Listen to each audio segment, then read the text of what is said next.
Good afternoon, everyone, and welcome to today's class on the present continuous tense. This is the first tense in the second group of verb tenses that we're going to look at. So let's go ahead and get started. The present continuous is also called the present progressive tense. It depends on what you're looking at, what book. It could have one name or the other. Throughout today's class, I am going to refer to it as the present continuous. So, what are we going to do today? All right, the first thing is we are going to look at when we use this tense. Then we will look at how we form it. And then finally, we're going to come back around and look at some more uses for the present continuous tense.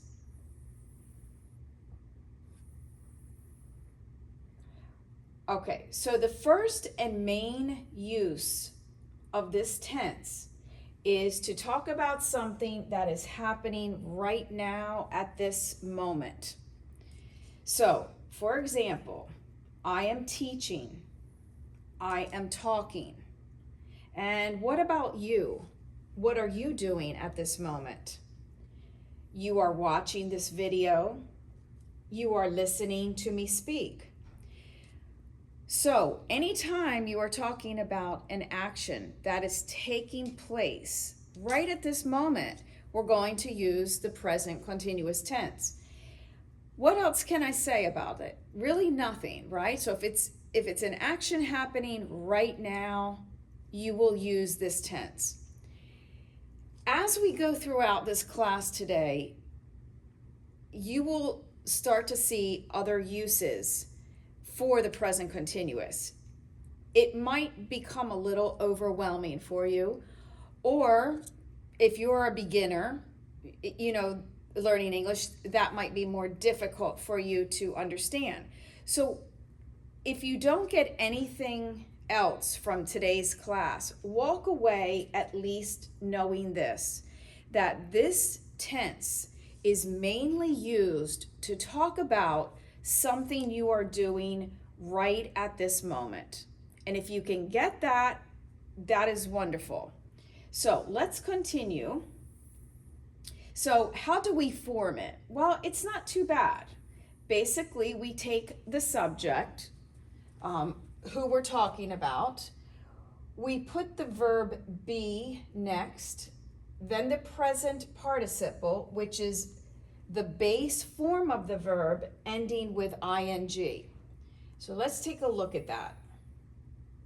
It says use the present tense of the verb be, meaning we have to change that to am, are, or is. Then we're going to add the base form of the main verb with ing on the end, and that is called the present participle. So let's look at some examples. Okay, subject on the left, the verb to be in the middle, and the present participle on the end. I am reading, you are reading, we are reading, they are reading, he is reading, she is reading, it is reading. So whatever this main verb is here on the right, it will always have an ing on the end. Let's do a couple more. We used subject pronouns there, but let's change it up just a little bit. So Tom is reading, Tina and I are reading, the teacher is reading.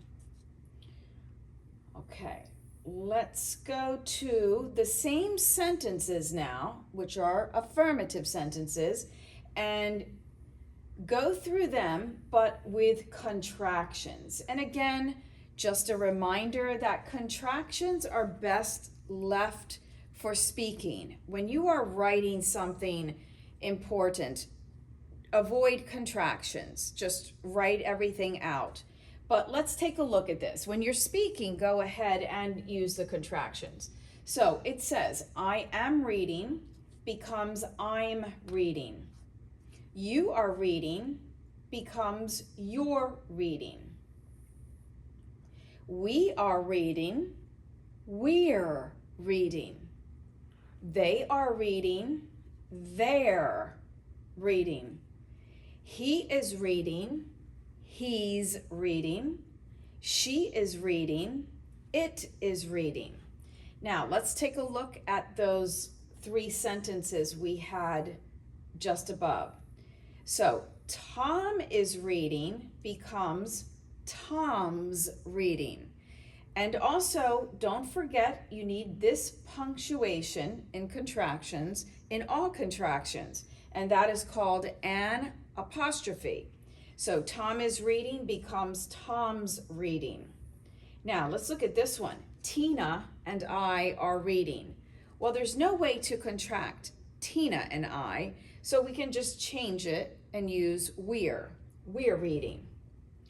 And last one, the teacher is reading. So you can put an apostrophe here and say the teacher's reading.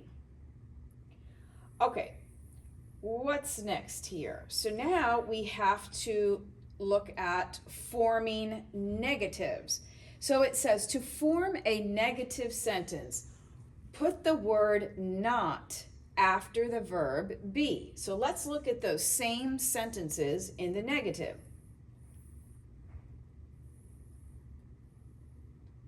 Okay, I am reading, I am not reading. You are reading, you are not reading. We are reading, we are not reading. They are reading, they are not reading. He is reading, he is not reading. She is reading, she is not reading. It is reading, it is not reading. Just be careful.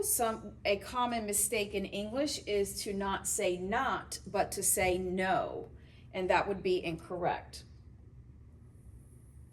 All right, and then those sentences we had just a few moments ago. Tom is reading. The same thing applies here. Tom is not reading. Tina and I are reading.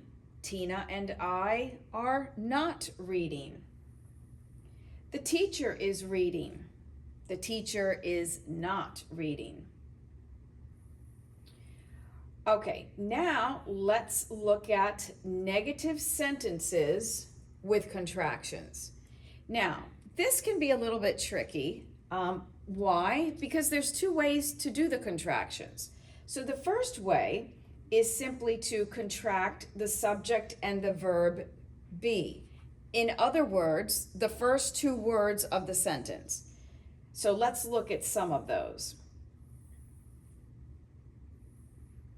I am not reading. The first 2 words, or the subject and the verb to be, I am, over here becomes I'm. I am not reading. I'm not reading. You are not reading. You're not reading. We are not reading becomes we're not reading.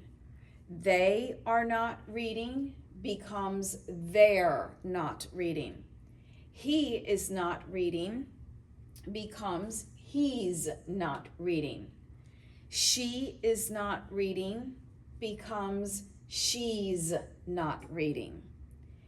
It is not reading becomes it's not reading. All right, now let's look at the second way to contract in the negative.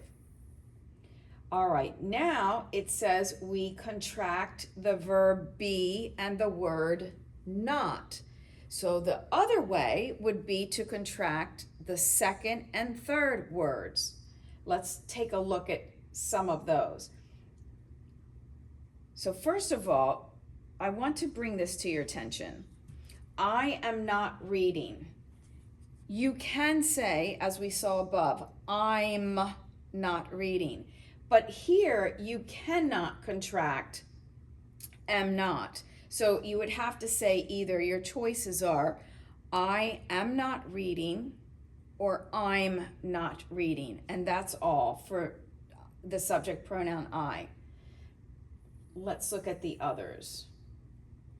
Okay, so this says you are not reading. Now we are contracting the two bold words, the second and third word, or the verb to be and the word not.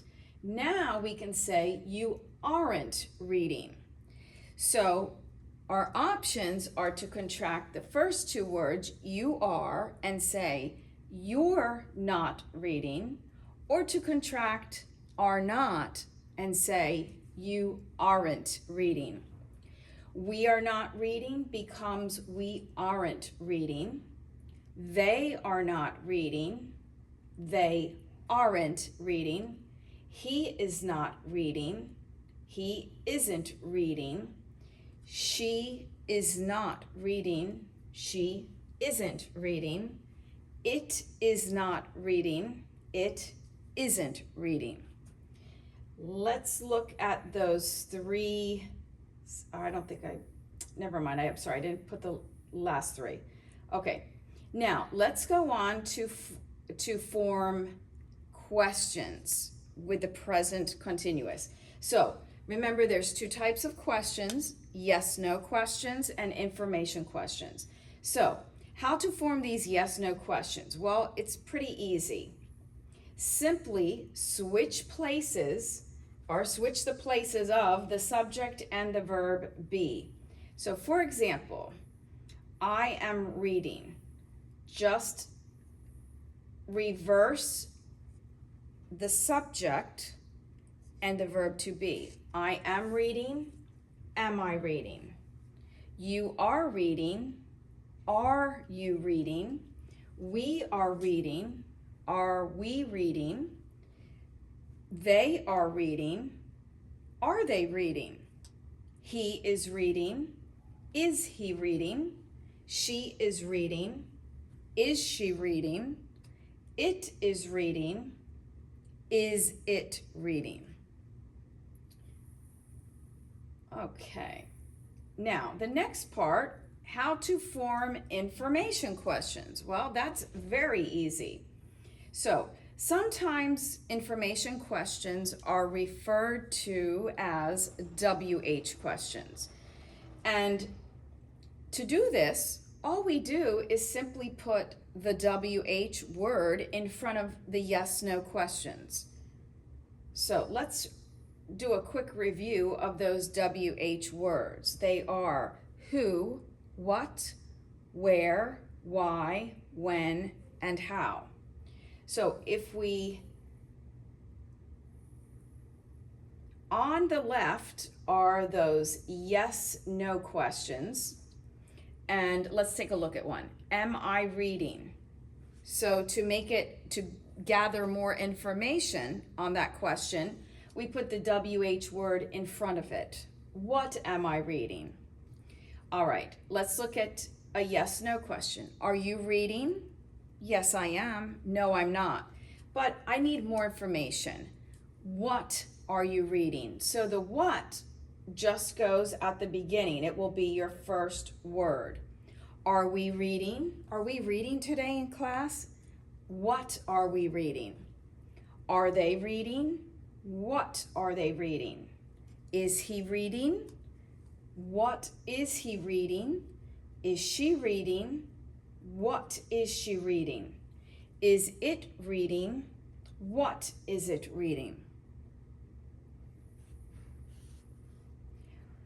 Okay, so here's where it can get a little more complicated. Like I said in the beginning, if you walk away today and you can really understand that this tense is mainly used to talk about an action that is happening at this moment, that's good enough. Until later, you can pick up some more uses for this tense. But let's take a look at them. So for temporary situations, so let's look at these. All right, I'm taking a yoga class. Maybe this class lasts for about 2 months. I'm eating too much sugar. I need to cut down. That's a temporary situation. I'm on vacation and I'm eating cake and ice cream, etc., cookies. So I'm eating too much sugar. I need to stop. Or I'm living in an apartment, but this is temporary, only while my house is being repaired from storm damage. Okay, another use is to express that you are annoyed by something. Now, when we use the present continuous to express something that we are annoyed by, we often will use the word always in that sentence as well. So let's look at it. My neighbor, or you might say, I am so upset. Well, why? Well, my neighbor is always having loud parties, okay? Or, I'm so frustrated because my classmate is always talking during class. So again, another situation where you could use this tense is to show that you are annoyed by something. Okay, now you can also use it to describe what is on your mind. So, or maybe you want to ask someone and you say to that person, what are you thinking about? And they could say, I am thinking about my friend who is in the hospital. Or I'm thinking about having pizza for dinner. Okay, and you can also use this tense to talk about something that is happening during this period of time. Not at this moment.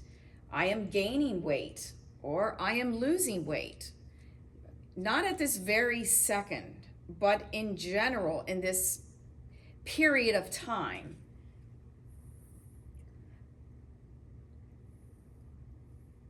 You can also use it to describe how you or someone else is being right now.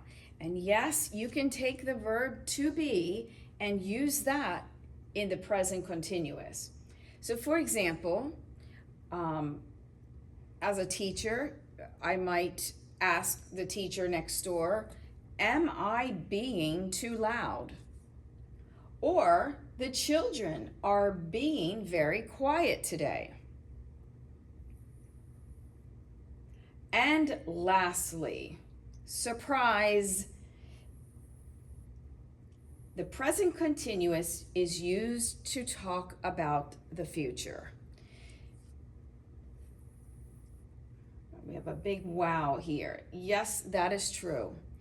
And what's more, it is very commonly used to talk about the future. You may be wondering why. Well, it might become clear as we take a closer look at this. So remember, you do have a real future tense, but now we've got the present continuous. And with this tense, we will use it to talk about the future quite often. Let's take a look at some examples. All right, so on the left is the real future tense, we'll say. On the right is the present continuous tense being used to talk about the future. So let's look at the left. It says, I am going, infinitive, to go to school tomorrow. On the right, it says, I am going to school tomorrow. If we were to cover up the word tomorrow, this is happening right now. I am going to school. So when you want to use the present continuous to talk about the future, all you have to do is add something on the end that like a word that implies the future. Tomorrow, tonight, later, next week, etc. So let's take a look at the next one. She, the future, she is going to work next week. Using the present continuous to say the same thing, we would say she is working next week. So up until this point, I've told you that using the present continuous is to talk about this very moment. And that would be true if I took off the words next week. She is working. You would think she's working right now, and that would be true. But if she is also working next week, you can use the future tense, she is going to work next week, or the present continuous, she is working next week. Okay, next one. We are going to go to the beach Saturday. Or with the present continuous, we are going to the beach Saturday. Next one. They are going to eat pizza for dinner. With the present continuous, they are eating pizza for dinner. And for dinner implies later tonight because it's not dinner time yet.